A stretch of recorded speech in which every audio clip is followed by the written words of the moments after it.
चलिए आज की वीडियो में आप सभी का बहुत बहुत स्वागत है। आज हम देखने वाले हैं माध्यमिक परीक्षा कक्षा 10 का सामाजिक विज्ञान का पेपर आपके रहने वाला है, जो कि आपके 80 नंबर का रहेगा और इसके लिए आपको समय 3 घंटे 15 मिनट का मिलेगा। क्या कुछ सामान्य निर्देश आपके लिए दिए गए हैं, इन सभी निर्देशों को आप अच्छे से पढ़िए और आगे देखिए। सबसे पहले खंड अ आता है, इसमें आपको बहुविकल्पात्मक प्रश्न आपको देखने को मिलते हैं, जो कि 18 क्वेश्चन होते हैं और इन सभी के लिए एक एक नंबर आपको मिलता है। क्या तो देखिए, फर्स्ट क्वेश्चन, कावूर कौन था? तो कावूर कौन था? तो सार्डिनिया पिटमांड का प्रधानमंत्री कौन था? कावूर था। क्या पंजाब में भूमि निम्नीकरण का निम्नलिखित में से मुख्य कारण क्या है? तो वो है अधिक सिंचाई।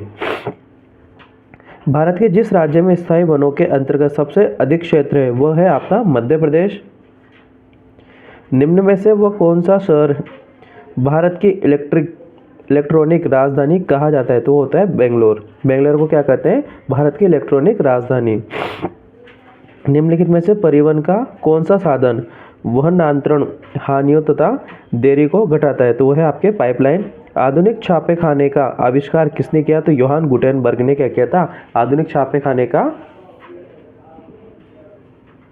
आविष्कार किया था। स्पिनिंग जेनी का आविष्कार किसने किया था? जेम्स हरग्रीव्स ने किया था। क्या विश्वव्यापी आर्थिक मंदी की शुरुआत कब हुई? तो 1929 मतलब कि 1929 में इसकी शुरुआत हुई। क्या विश्वव्यापी आर्थिक मंदी की शुरुआत इसमें हुई थी। भारत में सबसे पहले प्रिंटिंग प्रेस कहाँ आया? तो वो आया था गोवा में। क्या बेल्जियम की राजधानी ब्रुसेल्स के अधिकतर लोग कौन सी भाषा बोलते हैं? तो वो बोलते हैं फ्रेंच। केंद्र व राज्य के मध्य विधायी अधिकारों को कितने हिस्सों में बांटा गया है? तो वह 3 भागों में बांटा गया है, 3 हिस्सों में। अगला क्वेश्चन है आपका 12वां, स्थानीय सरकारों में महिलाओं के लिए कितने पद आरक्षित हैं? तो वह है आपके 1/3। निम्न में से किस देश में एक दलीय व्यवस्था है? तो वह है चीन में। अगला क्वेश्चन है, निम्न में से जो लोकतांत्रिक सरकारों का लक्षण नहीं है वह है आपके विधायिका का सामना नहीं करना।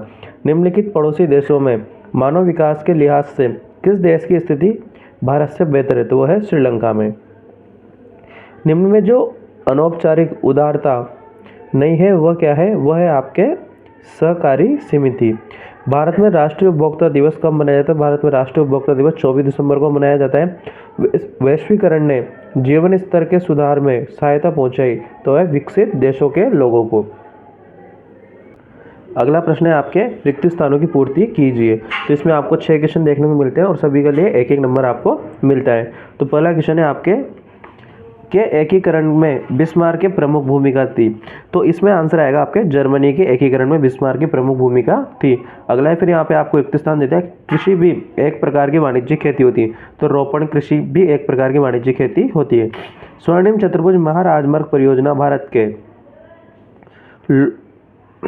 के अधिकार के क्षेत्र में है? तो किसके अधिकार में? राष्ट्रीय राजमार्ग प्राधिकरण के अधिकार के क्षेत्र में है। व्यक्ति की, यहाँ पे फिल इन द ब्लैंक्स है और फिर आपको रिक्त स्थान देगा के मामले में व्यवस्था की भी किसी भी अन्य शासन प्रणाली से काफ़ी आगे, तो यह आ जाएगा आपके, तो इसमें आपको भरना है यहाँ पे व्यक्ति की गरिमा और आज़ादी के मामले में लोकतांत्रिक व्यवस्था यहाँ पे आ जाएगा।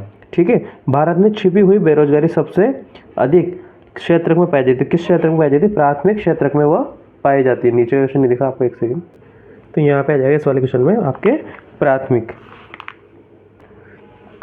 अगला क्वेश्चन है, विश्व व्यापार संगठन ने व्यापार और निवेश के उदारीकरण के लिए देशों पर दबाव डाला? तो यहाँ पे आएगा विकासशील देशों पर दबाव डाला। अगले क्वेश्चन है अतिलोकनात्मक प्रश्न। ये आपको 12 क्वेश्चन देखने मिलेंगे, एक एक नंबर के इनका अंक भार रहेगा। तो देखिए, फर्स्ट से, प्रथम विश्व युद्ध पहला आधुनिक औद्योगिक युद्ध था, इसका कोई एक कारण? तो प्रथम विश्व युद्ध पहला आधुनिक औद्योगिक युद्ध था क्योंकि इसमें विश्व के सबसे अग्रणी औद्योगिक राष्ट्र परस्पर संघर्षरत रहे थे।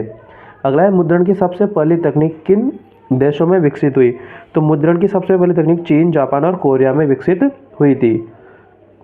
पेरियार के नाम से कौन जाने जाते हैं? तो पेरियार के नाम से मद्रास के प्रसिद्ध लेखक ईवी रामास्वामी नायक पेरियार के नाम से जाने जाते हैं। अगला क्वेश्चन है, संयुक्त वन प्रबंधन क्या है?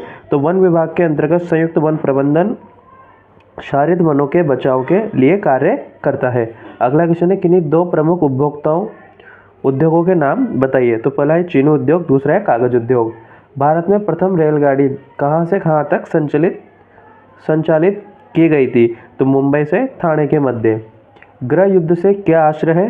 तो किसी भी मुल्क में सरकार विरोधी समूह की हिंसक लड़ाई का ऐसा रूप ले ले कि वह युद्ध सा लगे, यह क्या होता है? गृह युद्ध होता है। सांप्रदायिक राजनीति क्या है? सांप्रदायिक राजनीति का क्या अर्थ है? तो वह राजनीति में अन्य धर्मों की तुलना में एक धर्म की श्रेष्ठता दर्शाई जाए तो इसे सांप्रदायिक राजनीति कहते हैं।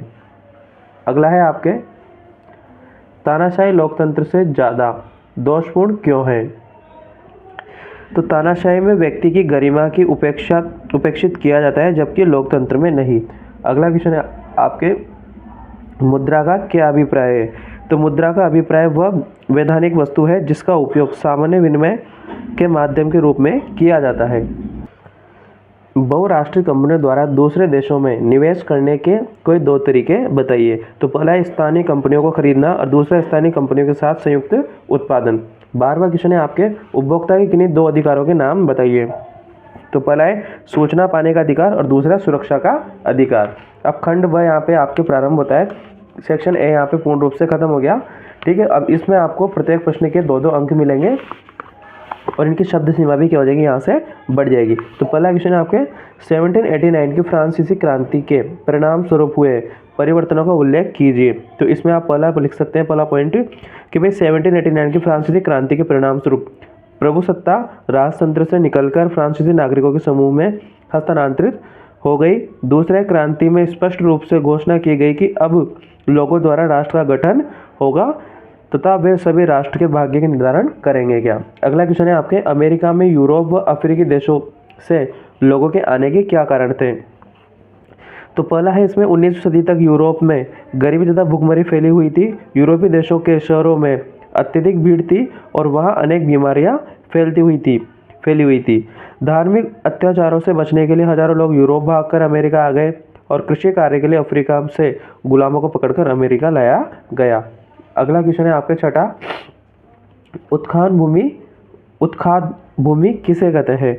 तो बता जल मृत्तिका युक्त मृदाओं को काटते हुए गहरी वाहिकाएं बनाता है, जिन्हें अवनलिकाएं कहते हैं। ऐसी भूमि जो जोतने योग्य नहीं रहती है तथा उत्खाद भूमि कहते हैं। चंबल बेसिन में ऐसी भूमि को खड्ड भूमि भी कहा जाता है क्या। अगला है, रबी की और खरीफ की फसल किसे कहते हैं?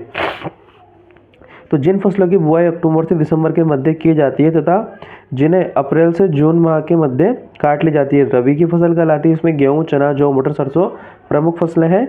और खरीफ की फसल वे फसलें जो मानसून के आगमन के साथ ही जून जुलाई के महीनों में बोई जाती हैं और सितंबर अक्टूबर माह में काट ली जाती है, खरीफ की फसल कहलाती है। प्रमुख खरीफ फसलें चावल, मक्का, जौ, बाजरा और एटसेट्रा दालें रहेंगी आपकी क्या।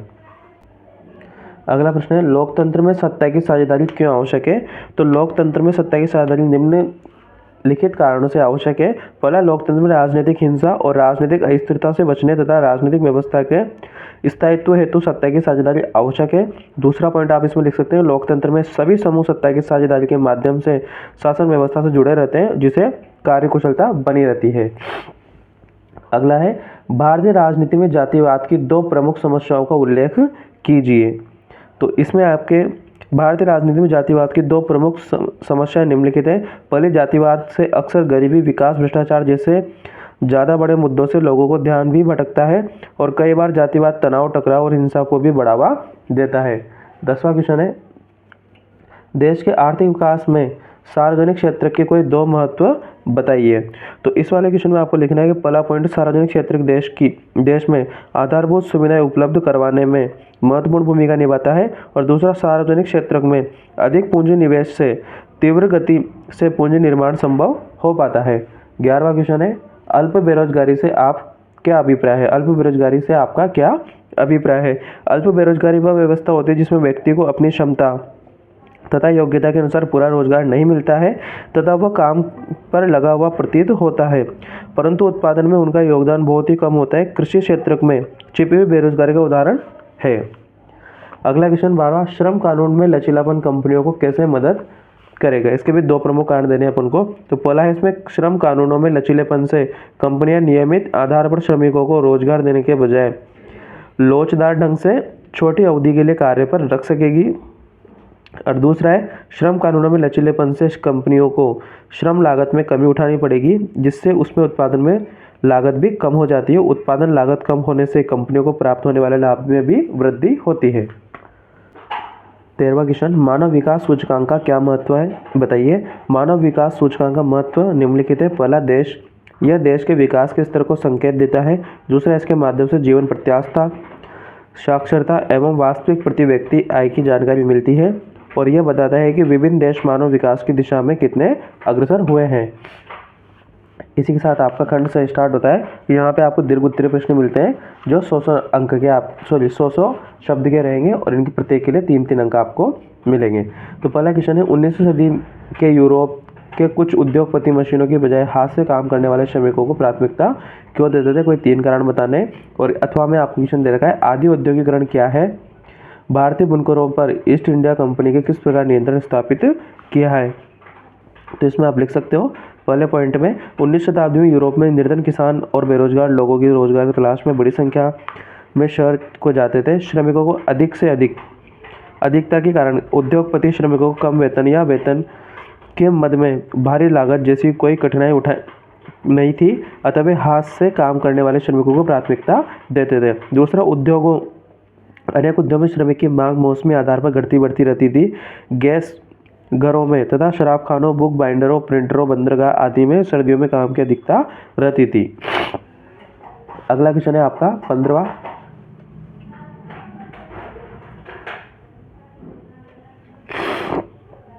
प्राचीन भारत में निर्मित किए गए किन्हीं 3 जल कृतियों का उल्लेख कीजिए और अथवा आपको नर्मदा बचाओ आंदोलन पर टिप्पणी लिखिए।